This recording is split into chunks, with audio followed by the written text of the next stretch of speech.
Hello students, welcome to Fascinating Physics.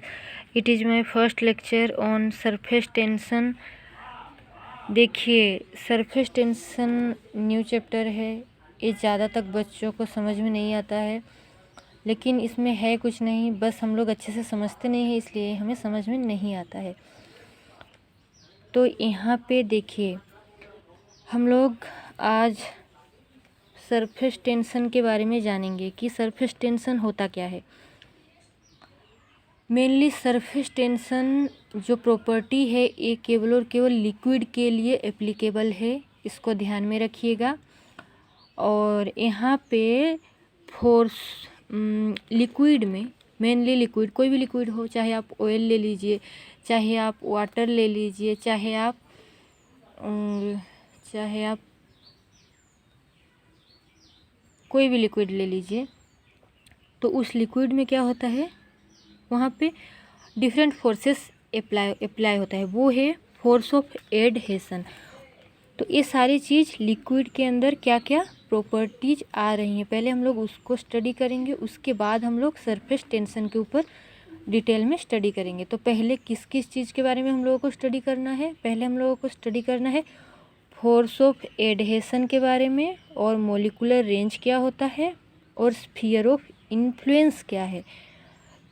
उसके बाद हम लोग सरफेस फिल्म के बारे में जानेंगे, और उसके बाद आएगा सरफेस टेंशन।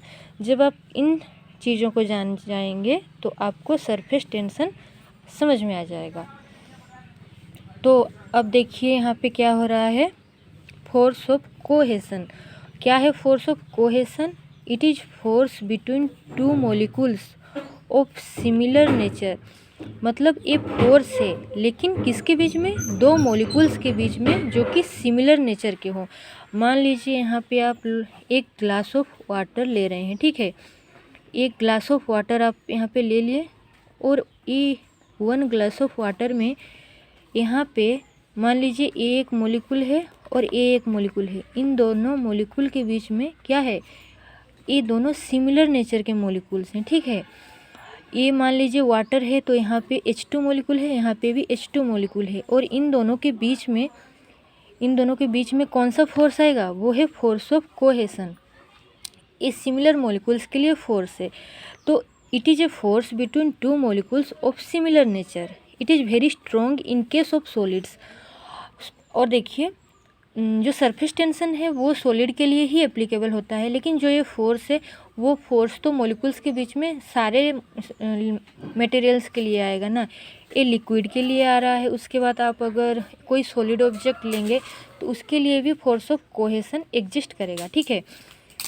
लेकिन जो सरफेस टेंशन है वो केवल और केवल लिक्विड के लिए ही आता है। तो यहाँ पे देखिए क्या हो रहा है, फोर्स ऑफ एडहेशन। एडहेशन क्या होता है? It is the force between two molecules of different nature. ये भी फोर्स ही है दोनों मॉलिक्यूल के बीच में, लेकिन दोनों मॉलिक्यूल क्या होता है यहाँ पे, डिफरेंट नेचर का होता है। एग्जाम्पल क्या है, सीमेंट एधर्स टू ब्रिक। देखिए जब हम लोग ईटा को जोड़ते हैं सीमेंट से, तो वहाँ पे क्या होता है, जो सीमेंट का जो मॉलिक्यूल होता है वो डिफरेंट होता है, और जो ब्रिक का मॉलिक्यूल है वो डिफरेंट होता है। लेकिन ये दोनों जब जॉइंट हो जाते हैं तो यहाँ पे इन दोनों के बीच में क्या होता है, एक फोर्स ऑफ एट्रैक्शन रहता है, जो कि उसको कहा जाता है फोर्स ऑफ एडहेशन। मतलब बहुत ईजी है। एडहेशन मतलब डिफरेंट मॉलिक्यूल के बीच में फोर्स, और कोहेशन का मतलब सेम मॉलिक्यूल के बीच में फोर्स, ठीक है।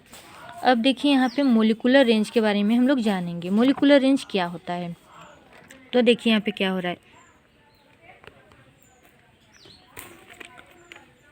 The maximum distance between two molecules. देखिए मोलिकुलर रेंज क्या है, ये मैक्सिमम डिस्टेंस है बिटवीन टू मॉलिक्यूल्स। सो मोलिकुलर रेंज क्या है, maximum distance between two molecules so that the force of attraction between remains effective is called molecular range। मतलब मान लीजिए यहाँ पे एक मॉलिक्यूल है, ये क्या है, एक मॉलिक्यूल है और वो एक मॉलिक्यूल है, लेकिन इन दोनों मॉलिक्यूल्स के बीच में क्या है, एक फोर्स अप्लाई हो रहा है, तभी तो ये दोनों यहाँ पे हैं। नहीं तो ये मॉलिक्यूल इधर चला जाता और ये मॉलिक्यूल इधर चला जाता। लेकिन अगर ये दोनों यहाँ पे पास पास में एग्जिस्ट कर रहे हैं, इसका मतलब इन दोनों के बीच में कोई फोर्स है जो कि एक रेंज में काम करता है। मतलब देखिए, दोनों एक इतने रेंज में है, इसलिए वो फोर्स अप्लाई हो रहा है। अगर इन दोनों मॉलिक्यूल्स को इतने डिस्टेंस में रख देंगे तो उन दोनों में जो फोर्स है वो इफ़ेक्टिव नहीं होगा। तो इसके लिए एक मोलिकुलर रेंज आता है, मतलब वो रेंज जिस रेंज के अंदर दोनों के बीच में एक फोर्स जो कि एप्लीकेबल होता है वो है मोलिकुलर रेंज। अब देखिए स्फीयर ऑफ इन्फ्लुएंस क्या होता है, ठीक है। अब देखिए स्फीयर कहाँ से आ रहा है। Sphere of influence of any molecule is the sphere with molecule as its center and having a radius equal to molecular range। देखिए स्फीयर ऑफ इन्फ्लुएंस हम लोग किसका निकालेंगे, किसी भी मोलिक्यूल का निकालेंगे, ठीक है। मतलब कोई भी मोलिक्यूल आप ले लीजिए, ठीक है।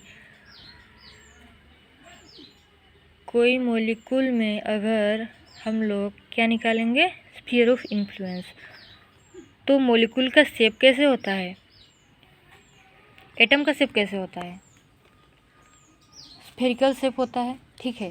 स्फीयर अगर हम लोग दो मोलिक्यूल लिए, हाइड्रोजन एटम लिए, हाइड्रोजन मोलिक्यूल लिए तो H2 लिए, एक हाइड्रोजन यहाँ एक हाइड्रोजन यहाँ, तो इन दोनों के बीच में एक सेंटर कंसीडर किया जाता है, ठीक है।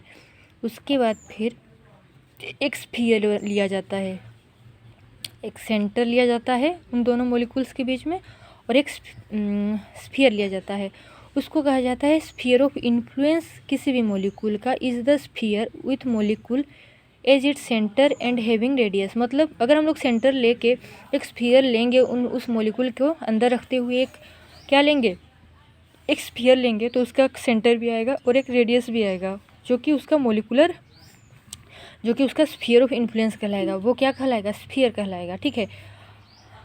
तो ये सारी प्रॉपर्टीज़ हैं। अब सरफेस फिल्म के बारे में हम लोग देखते हैं। Surface film is defined as the portion of liquid. Okay, next lecture में हम आगे बताएंगे। Okay, thank you to all. Next lecture में हम सरफेस फिल्म के बारे में बताएंगे और सरफेस टेंशन।